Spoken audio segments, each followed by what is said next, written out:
Baik, semangat siang rekan-rekan LBH Peta Banten dimanapun rekan-rekan berada. Tetap semangat, tetap optimis ya tentang hal apapun di kehidupan kita, baik bermasyarakat, beragama, dan juga bernegara gitu. Tetap semangat dan tetap berprasangka baik gitu rekan-rekan. Rekan-rekan, hari ini kita belajar membuat sebuah video untuk menyampaikan pendapat, kebebasan menyampaikan pendapat yang dilindungi oleh undang-undang, tentunya tanpa mencaci dan tanpa menyudutkan pihak-pihak tertentu ya. Tapi memang namanya kritik itu kan tidak ada yang manis gitu ya rekan-rekan. Tapi minimal kita harus belajar memberikan pendapat atas setiap peristiwa yang terjadi di negeri kita tercinta Indonesia ini. Baru-baru ini kita mendengar rakyat ini memang agak sedikit banyak ya dilatih mentalnya, dilatih ketahanannya gitu, dilatih. Jadi bukan hanya tentara saja ya, warga sipil nih. Warga sipil itu dilatih untuk menghadapi berbagai macam problematika gitu, problematika di masyarakat ya tentunya. Dari Omikron, dari Covid, dari banyak hal lah yang tentang baru-baru ya. Jadi kita itu dilatih dengan medan tempur yang berbeda gitu rekan-rekan, dengan medan tempur yang berbeda, dengan cara-cara penanganan yang berbeda, dan kita juga terkena dari imbas dari pengambilan kebijakan ya dari pemerintah pusat dan juga di daerah gitu rekan-rekan.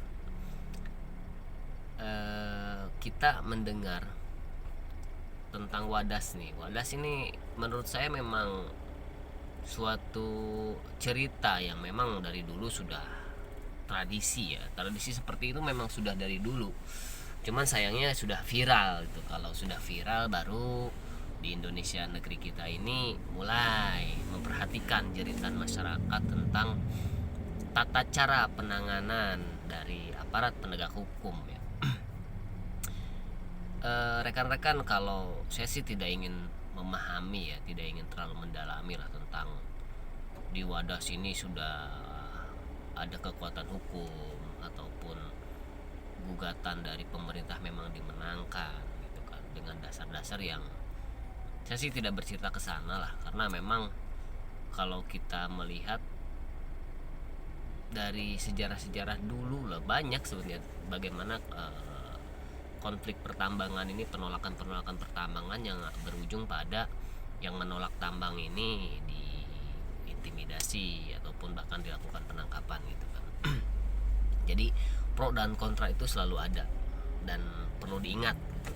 Yang pro dengan yang kontra ujung-ujungnya dua-duanya merugi. Dua-duanya rugi karena apa ya? Sebenarnya sudah terpecah belah mereka gitu rekan-rekan. Jadi gini, dasar hukum dari warga Wadas ini ya mempertahankan desanya untuk tidak dilakukan penambangan, karena mereka berpikir begini, penambangan ini adalah suatu kegiatan yang memang merusak struktur tanah. Kenapa? Karena untuk pengambilan material adhesif itu kan, pengambilan dari dalam bumi itu dilakukan dengan cara-cara meledakkan batu, pakai ada ledakan. Sudah gitu ada alat transportasi berat, ada alat-alat berat yang secara langsung berdampak pastinya ya, berdampak pada polusi udara. Ada limbah, pasti ada limbah-limbah itu, dari limbah perbaikannya semuanya tuh ada, walaupun memang ada penanganan tapi tetap ada potensi limbah yang tercecer. Jadi kegiatan pertambangan ini sebetulnya dari sisi merusak iklim juga sudah jelas ya kan, merusak iklim sudah jelas. Nah, warga Wadas itu di situ mereka mempertahankan tentang, mereka menginginkan kedaulatan gitu rekan-rekan. Mungkin hal-hal seperti ini yang menurut negara itu, negara sudah menjaga kedaulatannya. tapi rakyat sendiri sudah tidak berdaulat gitu. Kenapa?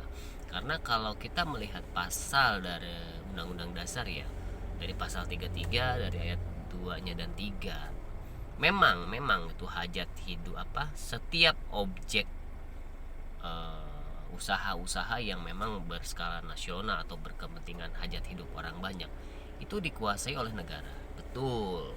Dan juga termasuk air, bumi, dan kekayaan alam yang terkandung di dalam perut bumi ini dikuasai oleh negara, bukan dimiliki, dikuasai oleh negara gitu. Dikuasai oleh negara dan digunakan sebaik-baiknya seluruhnya untuk kesejahteraan masyarakat, dari kesehatan, pendidikan, tentang hukum gitu kan.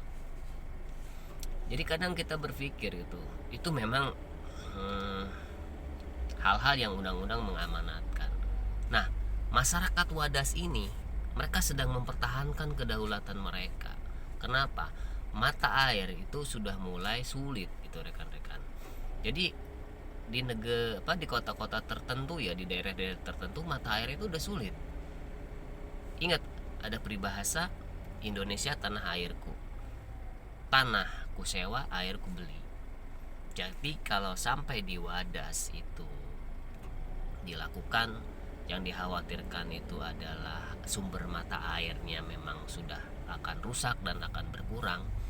Karena itu ada Walhi juga sudah melakukan suatu penelitian ke sana, sudah merekomendasikan apa yang terjadi jika terjadi penambangan. Jadi apa yang dikhawatirkan oleh warga Wadas ini memang sudah ada gitu, ada ada akte autentiknya gitu. Mereka sudah paham dampak-dampaknya seperti apa dan mereka mulai melakukan perlawanan. Mereka pengen berdaulat. Mereka tidak ingin air aja untuk sekedar mendapatkan air bersih. Dia harus membayar kepada perusahaan air minum. Mungkin kita sudah mengenal ya di daerah-daerah kita tuh, air itu berbayar. Tiap bulan kita bayar air untuk mendapatkan kualitas air yang baik. Ya mungkin kita sudah tidak berdaulat. Kenapa? Air harus beli. Makanya warga Wadas yang memiliki kebebasan itu, mereka mempertahankan hak itu. Tapi tiba-tiba pemerintah datang, hadir, menggunakan pasal 33 ayat 2 dan 3 itu, bahwa negara itu menguasai, diberikan wewenang, ada instrumen-instrumennya, ada aturan-aturan regulasi di bawahnya yang memfasilitasinya. Sayangnya, kenapa hanya bagian negara menguasai, tapi kenapa bagian yang titik yang paling harus digarisbawahi itu adalah digunakan sebesar-besarnya untuk kesejahteraan rakyat? Itu harusnya yang digarisbawahi, bukan yang digarisbawahinya negara menguasai. Itu yang digarisbawahi gitu. Dalam kasus Wadas ini ataupun kasus-kasus pertambangan yang melibatkan kekayaan alam, yang digarisbawahi oleh pemerintah itu adalah negara menguasai, tapi tidak dengan digunakan sebesar-besarnya untuk kesejahteraan masyarakat. Itu rekan-rekan. Jadi buat saya memang jangan seperti prasmanan ya, kalau bahasa prasmanan gitu, tahu kan rekan-rekan, yang diambil tuh yang enak-enaknya aja, yang melontar ini sesuai selera, tapi tidak mengabaikan kepentingan rakyat. Jadi hal-hal seperti ini saya berpikir bahwa masyarakat di Wadas itu sedang menjaga kedaulatannya. Mereka tidak ingin membeli air. Selama ini air dan udara bersih mereka sudah miliki. Ingat rekan-rekan, undang-undang juga menjamin tentang hidup sehat dengan udara yang bersih. Ingat, DKI Jakarta itu digugat, diperdata dan kalah. Dan gubernurnya mengakuin. Dan gugatan tentang udara bersih itu kan memang ada gitu rekan-rekan. Jadi orang warga Wadas ini itu loh yang sedang mereka pertahankan. Jangan kemudian sudah terjadi baru digugat. Mendingan mereka pertahankan terlebih dahulu. Ya sayangnya mudah-mudahan sih ada win-win solusi ya, ada hal-hal yang buat saya pribadi jangan terlalu yang dikedepankan itu adalah dalam pasal 33 itu ya ayat 2 dan 3 itu yang dikedepankan itu jangan negara menguasai air, bumi, dan kekayaan alam yang tergandung di dalamnya. Itu yang digarisbawahi tebal oleh pemerintah. Tapi yang alinea berikutnya untuk kesejahteraan masyarakat di garis yang sangat kecil, bahkan abu-abu gitu. Jadi wajar lah, jadi warga-warga dari Wadas itu menolak wajar karena tidak adanya trust kepada pemerintah. Kalau memang untuk kekayaan untuk masyarakat ya tentunya lowongan pada masa pandemi seperti saat ini Indonesia telah jamrut khatulistiwa, bagaimana kekayaan alamnya merimpah ruah, dari lautnya, dari kekayaan laut, dari perkebunan, dari kekayaan di perut bumi, minerbanya. Itu sumber daya yang memang sangat-sangat fantastis gitu kan. Tapi masih banyak gitu warga-warga negara kita yang kesulitan bersekolah, mendapatkan kesehatan, mendapatkan akses untuk mencari keadilan yang gratis. Itu kan sulit gitu. Apalagi mencari pekerjaan. Itu rekan-rekan. Jadi pemerintah bercerita tentang mengelola kekayaan, tapi lupa bahwa kesejahteraan yang juga diamanatkan oleh undang-undang tidak dijalankan dengan maksimal. Ya banyaklah kasus-kasus korupsi ya. Jadi uang-uang rakyat yang memang jika dari keuntungan dari pengelolaan minerba ini diatur buat hajat hidup masyarakat, tapi keuangan kas negara itu sering kecolongan oleh siapa? Oleh para koruptor yang mengambil uang negara. Ya, kalau sudah jadi uang, negara tidak bisa menjaganya. Ya wajar lah jika sebagian masyarakat menganggapan bahwa pemerintah kurang bisa dan kurang mampu untuk menjaga. Apalagi koruptor-koruptor yang saat ini banyak mendapatkan diskon dari hukuman gitu ya. Nah, terkait hal itu juga saat kita mendengar tentang berita terbaru tuh yang saya bilang fantastis nih, pemerintah tuh benar-benar fantastis menguji masyarakatnya, menguji warga negaranya di tengah pandemi. Di tengah pandemi ini pemerintah mengeluarkan sebuah, bukan pemerintah, menterinya. Ya menteri kan perwakilan pemerintah, pembantu presiden ya. Menteri itu pembantunya presiden. Jadi mengambil sebuah aturan permen itu tentang pencairan JHT. Jadi itu uang JHT, uang siapa sih? Uang JHT itu uang karyawan yang dipotong dan disimpan. Tiba-tiba saat sudah selesai masa kerjanya ataukah di PHK atau kan mengundurkan diri dengan alasan tidak produktif lagi ataupun memang ada kurang nyaman di perusahaan itu, ya minimal dia sudah menabung uangnya. Berikanlah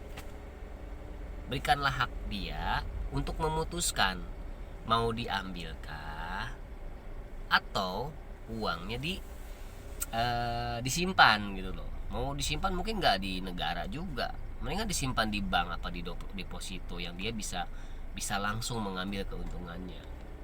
Karena kalau kita melihat Asabri, Jiwasraya itu tabungan yang hilang, apalagi JHT. Kalau JHT sampai hilang juga bagaimana?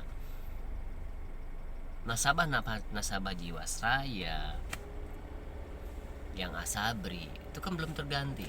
Nah ditambah JHT nih, ada batas pengambilan, usia 56 tahun baru bisa diambil. Sedangkan 40 tahun aja sudah tidak produktif untuk kerja. Usia 40 tahun itu sudah susah mencari kerja. Ada batas usia 35 tahun. Jadi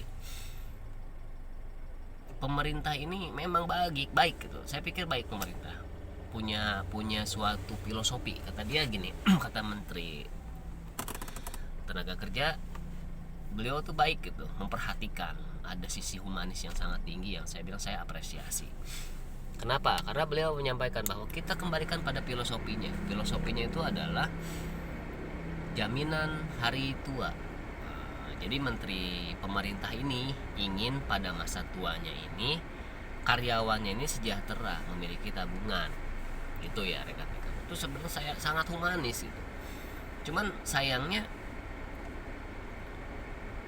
masih banyak kok yang memang pada masa usia senjanya banyak orang-orang tua yang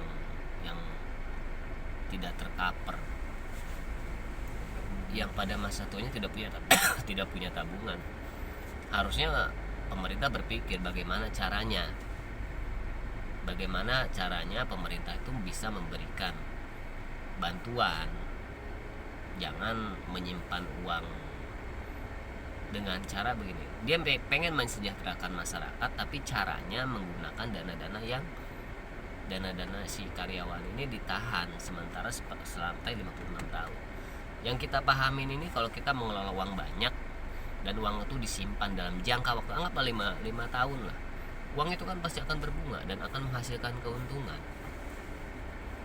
Keuntungannya buat siapa? Uang kita tidak boleh diambil, nunggu, ya kan? Jadi saya pikir udahlah, memang hak kita jangan dipersulit. Negara sudah punya porsi sendiri, kekayaan alam yang melimpah ruah, pajak-pajak kita, pajak kendaraan, pajak bumi dan bangunan itu sudah dipajakin, belum pajak-pajak reklame, pajak-pajak pendirian perusahaan, itu udah banyak pajak, udah tidak perlu lagi meminta dari yang kecil-kecil ini. Sudahlah, biarkan masyarakat berpesta pora dengan tabungan walaupun 100.000, biarkanlah, manjakan masyarakat ini dengan apa, silakan sudah. Saya sih berpikir pemerintah baik ya, mempedulikan nasib, sangat peduli dengan nasib pekerja ya. Tapi kenapa gitu? Sebenarnya masih banyak kan dana-dana yang bisa digunakan. Ada dana-dana dari yang tadi saya sampaikan, sumber dana dari itu APBN itu banyak,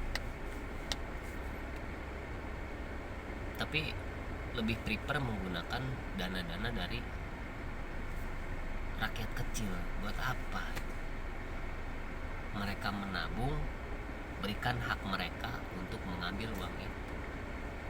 Tidak usah dipersulit, tidak perlu diajarin si pekerja ini harus menyimpan uangnya. Kita kembalikan pada filosofi bahwa jaminan hari tua berarti harus diambil pada saat kita tua. Ya itu sih filosofinya betul, tapi itu bukan seperti itu. Ada hal-hal yang akan terabaikan di situ. Hak si pekerja ini haknya hilang. Hak hilang apa? Itu uang saya diambil, mau saya ambil tapi kok dipersulit, harus nunggu 56 tahun. Sedangkan usia 40 tahun itu kita sudah tidak produktif. Berarti salah satu caranya nunggu, anggaplah keluar 40 tahun, nunggu 15 tahun sampai 56, kita minjem uang minjem uang berbunga. Nah, jaminannya nanti setelah 15 tahun ada jaminan hari tua saya yang bisa diambil. Lah, kayaknya gimana gitu ya. Aduh, jadi ya paling begitu ya rekan-rekan. Memang kita harus menyikapi dengan kepala dingin ya. Kepala dingin maksud gini, karena memang pemerintah itu memang ada pro dan kontra ya. Cuman kalau saya sendiri menilai kekayaan negeri kita banyak kok. Ngapain sih memikirkan mengambil apa? Masyarakat biar sejahtera masa tuanya, uang JHT jangan diambil. Ya kan masih banyak dana-dana lain. Ingat, kalau pemerintah berarti tidak peka dan tidak paham. Kita itu punya uang tabungan itu bukan untuk jangka waktu tahunan, 5 tahun, 6 tahun. kita mengambil uang hari ini, habis mungkin besok atau 3 minggu udah habis uangnya. Kita tidak bisa berinvestasi dengan saham ataupun emas. Kenapa? Kita beli emas hari ini, kita jual bulan depan, pas gajian bulan depan kita jual lagi. Misalkan harga emas 700.000, kita beli, pas gajian kita beli, itu kita niat berinvestasi. Bulan depannya kita jual lagi. Karena apa? Karena memang kita tidak mampu. Sebagian tuh belum mampu seperti itu. Pengeluarannya terlalu banyak, dari biaya-biaya hidupnya besar. Ingat, kenaikan listrik, BBM, tol, dan banyak hal lah yang memang beban biaya hidup itu semakin tinggi. Jadi sangat-sangat tidak pro kepada masyarakat jika memang yang pemerintah bilang ya, pemerintah menyampaikan bahwa mereka dalih peduli kepada masyarakat. Oke. Tapi apapun yang terjadi, kita berbicara menggunakan hak kita, kebebasan berpendapat, menyampaikan pendapat di muka umum tanpa perlu kita menjelekan ataupun tanpa kita harus menjelekan ataupun membuat suatu fitnah supaya terlepas dari undang-undang ITE gitu. Ingat, kita punya kebebasan untuk berbicara, menyampaikan pendapat, mengkritik pemerintah itu boleh, tapi dengan cara-cara yang sesuai dengan aturan. Kita tidak boleh menghujat orang, kita tidak boleh menghujat pemerintah, tapi kritik-kritik yang kita sampaikan itu bahwa masyarakat itu sebetulnya merasa apa kebijakannya diambil oleh pemerintah pusat maupun daerah sudah tidak sejalan dengan keinginan masyarakat. Terus kita melihat ada terjadi di Wadas ini yang sangat disayangkan ya, ada pengerahan kekuatan kepolisian ataupun tentara yang hadir ke sana. Warga sipil berhadapan dengan pasukan terlatih. Ingat, polisi itu pasukan terlatih. Dia dilatih untuk bela diri, dilatih untuk menembak, dia dilatih untuk melumpuhkan orang. Jadi saat warga sipil berhadapan dengan orang-orang ahli tempur, berarti sipil sedang berhadapan dengan orang-orang yang terlatih. Tidak imbang tentunya. Rekan-rekan. Baik, rekan-rekan mungkin sekian ya, apa sih yang menjadi pendapat kita tentang keadaan negeri kita. Tetap berpendapat, tidak perlu takut dan khawatir. Karena apa? Kita mengkritik pemerintah karena kita sayang, kita cinta kepada pemerintah, supaya apa? Kebijakan-kebijakan pemerintah yang tidak pro rakyat segera diperbaiki.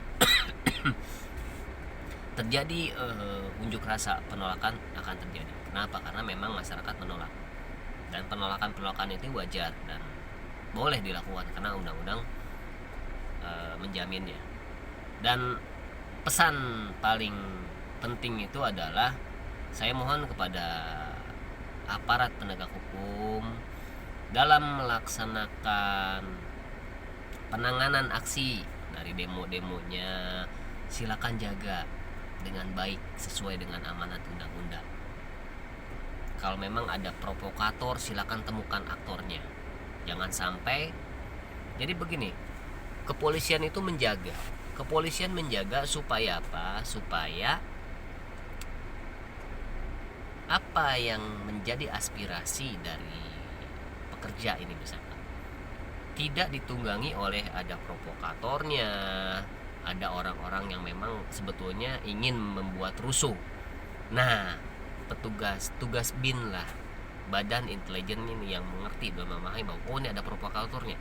Bukan mematahkan aksinya atau menghentikan aksinya, tapi temukan siapa provokator yang ingin melakukan pemecah belahan gitu. Temukan itu dalam setiap aksi-aksi unjuk rasa. Bukan menghentikan unjuk rasanya, tapi temukan aktor-aktor yang ingin memprovokasi, yang ingin berpikir bahwa pendemo ini musuhnya polisi, bukan. Polisi hadir di situ untuk menjaga supaya apa? Orang yang berdemo ini tidak diintimidasi. Orang yang berdemo ini kan ada pro dan kontra. Nah, jangan sampai pro dan kontra ini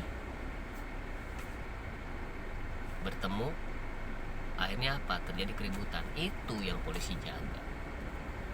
Jadi bukan menghentikan sebuah aksi, tapi menjaga jangan sampai potensi-potensi perpecahan ataupun potensi-potensi provokasi ini terjadi.